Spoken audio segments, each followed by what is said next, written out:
ఆయనకు సంబంధించినటువంటి సంస్థ ఉంది, వసూలు చేసిన వాళ్ళు ఉన్నారు, వాళ్ళ అబ్బాయి కిరణ్ గారు ఉన్నారు, వాళ్ళు కూడా దానిలో జాయిన్ అయ్యే పరిస్థితి ఉంది. వారి మీద యాక్షన్ తీసుకోవాలి అనేటువంటి ఉద్దేశాన్ని చాలా స్పష్టంగా చెప్పడం జరిగింది. ఎందుకు ఈ విషయాన్ని నేను చెప్తున్నానంటే, రామోజీరావు గారు అంటే చాలా పెద్ద గొప్పవాడిని.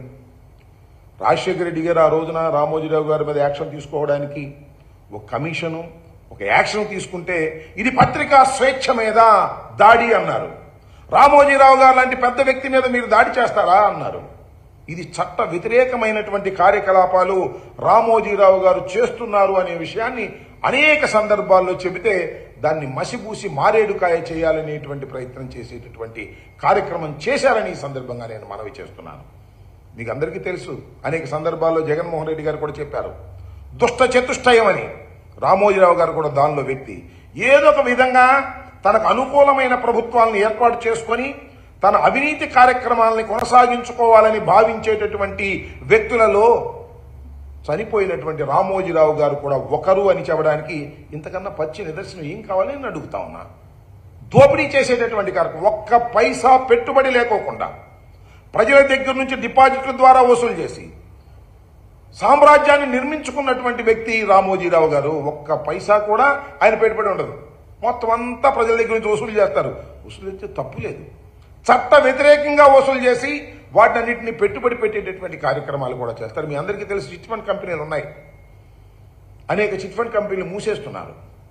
చట్ట వ్యతిరేకంగా చిట్ ఫండ్ కంపెనీ యాక్ట్కు వ్యతిరేకంగా జరుగుతూ ఉన్నాయి.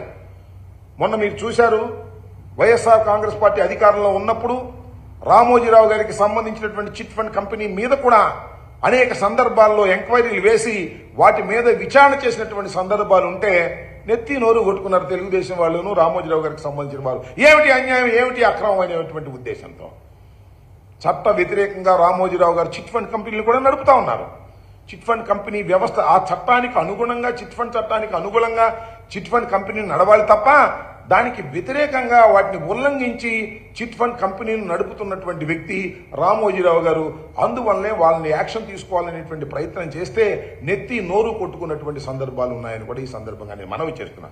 కాబట్టి నేను ఈ సందర్భంగా మనవి చేయదలుచుకున్నది ఏమిటంటే, జగన్మోహన్ రెడ్డి గారు కానీ, రాజశేఖర రెడ్డి గారు కానీ, ఉండవల్లి అరుణ్ కుమార్ గారు కానీ ఈ జరుగుతున్నటువంటి చట్ట వ్యతిరేకమైన కార్యక్రమాలను వ్యతిరేకిస్తూ పోరాటం చేసినటువంటి సందర్భాన్ని ఈ సందర్భంగా నేను గుర్తు చేస్తూ ఉన్నా.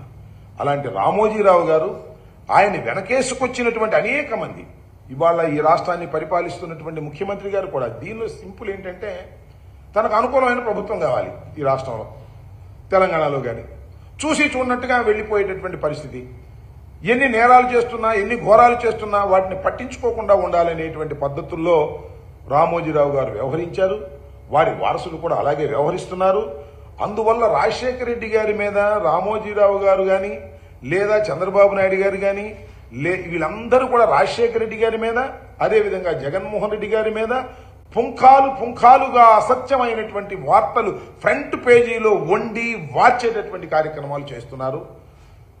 అదేవిధంగా ఈనాడులో కూడా, ఈనాడు టెలివిజన్లో కూడా తెల్లారి లెగిస్తే జగన్మోహన్ రెడ్డి గారి మీద, వైఎస్ఆర్ ప్రభుత్వం మీద, ఇప్పుడేమో పార్టీ మీద విపరీతంగా దాడి చేసేటటువంటి కార్యక్రమాలు చేసేటటువంటి పరిస్థితి మీరు చేస్తున్నారు.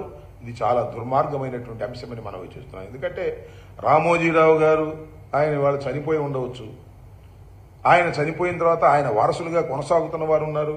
ఆ సామ్రాజ్యం ఉంది, ఆ సామ్రాజ్యం అంతా అవినీతితో ఏర్పడినటువంటి సామ్రాజ్యమే తప్ప ధర్మంగా ఏర్పడినటువంటి సామ్రాజ్యం కాదు అనేది దయచేసి అర్థం చేసుకోవాల్సినటువంటి అవసరం ఉంది. ఇదే విషయాన్ని రిజర్వ్ బ్యాంక్ ఆఫ్ ఇండియా చాలా స్పష్టంగా ఈ రోజున హైకోర్టులో, తెలంగాణ హైకోర్టులో చాలా స్పష్టంగా తన కౌంటర్లో దాఖలు చేసింది. రామోజీరావు గారు చేసినటువంటి ఫైనాన్షియర్స్ అంతా కూడా ఈ మార్గదర్శి ఫైనాన్షియర్స్ అంతా కూడా ఆర్బీఐ చట్టానికి వ్యతిరేకంగా చేసినటువంటిదే ఈ 50 సంవత్సరాల కాలంలో కూడా అనేటువంటి మాట ఆర్బీఐ చెప్పినటువంటి సందర్భం. తప్పనిసరిగా ఈ కేసులో రామోజీరావు గారికి కానీ, వారి వారసులకు కానీ తప్పనిసరిగా శిక్షించేటటువంటి పరిస్థితి ఉంటుంది. దానిలో ఏ విధమైన సందేహము లేదు. యాతావాత నేను చెప్పదలుచుకున్నది ఒక్కటే, రామోజీరావు గారు లాంటి వాళ్ళు అనేక మంది ఇలాంటి కార్యక్రమాలు చేసి తెలుగుదేశం గొడుగు కిందో తెలుగుదేశం గొడుగు పైనో బ్రతకాలనేటువంటి పరిస్థితి చేస్తున్నారు.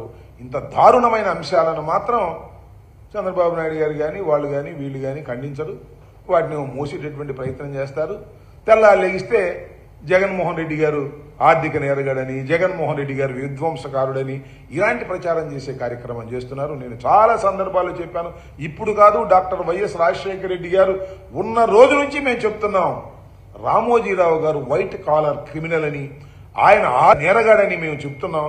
ఆయన చనిపోయిన తర్వాత ఆర్బీఐ చాలా స్పష్టంగా చెప్పింది, ఆర్థికంగా నేరం చేసినటువంటి వ్యక్తి ఇతను అనేటువంటి పరిస్థితులు చెప్పడం జరిగింది.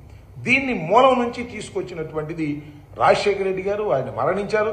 తర్వాత we have to appreciate, Undavalli Arun Kumar గారిని అప్రిషియేట్ చేయాలి. ఇది చచ్చిపోయినటువంటి కేసుని, దీన్ని కొట్టేంచుకున్నటువంటి కేసుని, దాన్ని 2018లో దాన్ని కొట్టేంచుకోవాలనే ప్రయత్నం చేసి కొట్టేంచుకున్నా కూడా దాన్ని సుప్రీంకోర్టుకు వెళ్లి దాన్ని బతికించి మళ్ళా తీసుకొచ్చి తెలంగాణ హైకోర్టులో పెట్టి ఆర్బీఐ కౌంటర్ వేసేటువంటి పరిస్థితి తీసుకొచ్చింది మన ప్రభుత్వం కూడా. ఆంధ్రప్రదేశ్ ప్రభుత్వం కూడా దానిలో ఇంప్లీడ్ అయి ఉన్నది. దీని మీద విచారణ జరగవలసినటువంటి అవసరం ఉందని కూడా నేను మనవి చేస్తున్నా. ఈ అరుణ్ కుమార్ గారు రోజు దీని గురించే, మేము ఆయన చాలా సందర్భాల్లో రాజశేఖర రెడ్డి గారి దగ్గర ఉన్నటువంటి వ్యక్తులం కాబట్టి చాలా సందర్భాల్లో మాట్లాడుకుంటూ వచ్చాం. అప్పటి నుంచి ఇప్పుడు కూడా రామోజీరావు గారి కేసు విషయం చాలా సందర్భాల్లో మాట్లాడుతూ, నేను కూడా చాలా సందర్భాల్లో కలిశాను ఆయన్ని. ఆయన రూమ్ నిండా మన చిట్ ఫండ్ కంపెనీకి సంబంధించినటువంటి కాగితాలు, ఫైనాన్షియల్కి సంబంధించిన కాగితాలు ఉంటాయి. రామోజీరావు గారికి సంబంధించినటువంటి కేసులో చాలా పరిశీలి చేస్తున్నటువంటి వ్యక్తి. అందువల్లనే ఆయన మీద అఫిడవిట్ కూడా, పరువు నష్టం దావా కూడా రామోజీరావు గారి కుటుంబ సభ్యులు వేశారు. ఇంత పరువు మాది పోయింది, మీరు కట్టాలని. కాబట్టి నేను ఈ సందర్భంగా ఉండవల్లి అరుణ్ కుమార్ గారిని కూడా నేను రిక్వెస్ట్ చేస్తున్నాను. ఇది చాలా జెన్యూన్ అయిన కేసు. ప్రజల యొక్క సొమ్మును దుర్వినియోగం చేసేటటువంటి కార్యక్రమం చేస్తున్నటువంటి రామోజీరావు గారి వారసత్వం మీద మీరు యుద్ధం చేయండి లీగల్గా.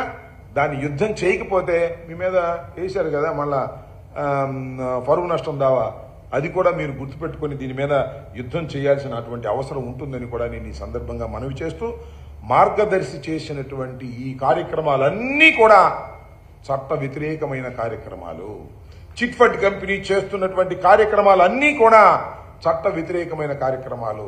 నేను ఈ రాష్ట్ర ప్రభుత్వాన్ని, నారా చంద్రబాబు నాయుడు గారిని నేను మీ ద్వారా విజ్ఞప్తి చేస్తున్నా, ఈ చట్ట వ్యతిరేకమైన కార్యకలాపాలని మీరు ఏదైనా చిట్ ఫండ్ కంపెనీ తప్పు చేస్తే తెల్లారిపాటికి మూసేస్తారు. కానీ రామోజీరావు గారు చిట్ ఫండ్ కంపెనీ అంతా లోపభూయిష్టంగా ఉంది, ఎక్కడా రూల్స్ను పాటించడం లేదు. వాటి మీద మీరు యాక్షన్ తీసుకోకపోయినట్లయితే మీరు ప్రజలకు సమాధానం చెప్పవలసినటువంటి పరిస్థితి వస్తుంది. రామోజీరావు గారు మీకు దైవంగా ఉండొచ్చు, గురువుగా ఉండొచ్చు, కానీ ఆయన కంపెనీ చేస్తున్న చిట్ ఫండ్ కంపెనీలన్నీ కూడా అతి దారుణంగా చట్ట వ్యతిరేకంగా నడపబడుతూ ఉన్నాయి.